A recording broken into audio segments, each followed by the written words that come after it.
Hello, in this video we are going to talk about structs, basic structs or records. In C++, you've seen arrays and you know arrays can hold a single type of data in one array, right? But we would want to hold multiple types of data. For example, if you have a student record that could have first name, last name, an ID, an address, and things like that, you want to have different types of data and you want arrays of them. So instead of having multiple parallel arrays, we have what is called a struct data type, which is a user-defined data type.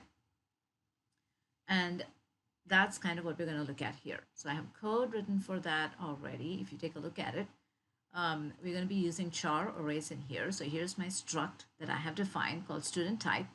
It has first name, last name, student ID, address. They're all strings. So we use char arrays for all of those. I have my constant defined. And we have C string included up there. And a double GPA, right? And you can keep track of whatever it is that you want to keep track of. So those are the fields or the data members that I have right now. So you define your struct. The norm for the struct is to have an uppercase first letter. You can have the camel case or the snake case. Make sure you put the semicolon at the end of the struct to say that that is how your struct ends.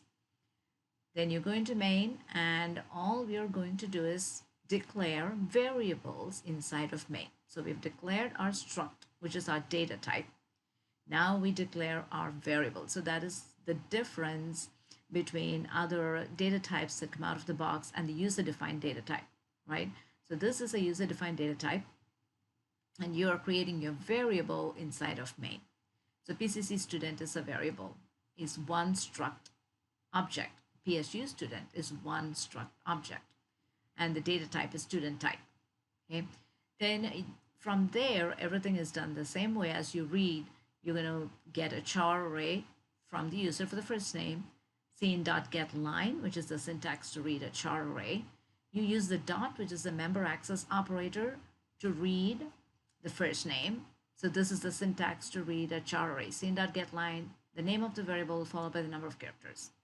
So you read the last name and every pretty much all the char arrays are read that way. And then you read your double GPA using your extraction operator. So all of this is PCC students information. We say PCC student dot last name, PCC student dot first name, and so on and so forth, right? Then we have PSU student.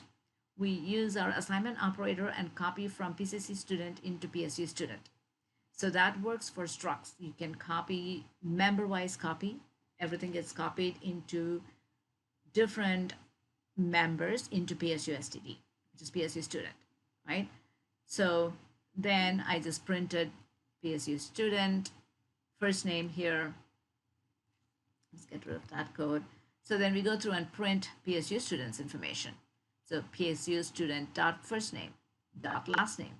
So the one thing to remember is first name, last name do not exist by themselves. They all belong to either a PCC student or a PSU student or some kind of a struct object. That is the most important thing to remember.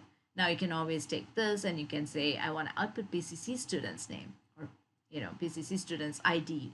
So you have to go through and output each one of them separately. Things that you cannot do is you cannot go and say cout PSU student.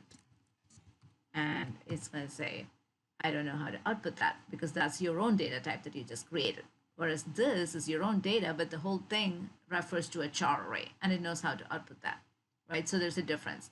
So you can't quite output these things until you get to 162 where you learn more things about where you learn more syntax about how to overload this operator so it can actually print your own data type and things like that. So right now, this statement will not work.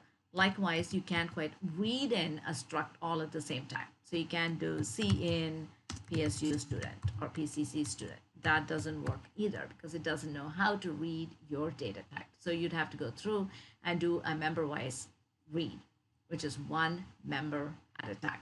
Okay, so that is a basic struct. In future videos, we will see how to create an array of these objects. So if we run this and test it. And then you go in and you put in all your information, put in your first name, last name, and some kind of an ID.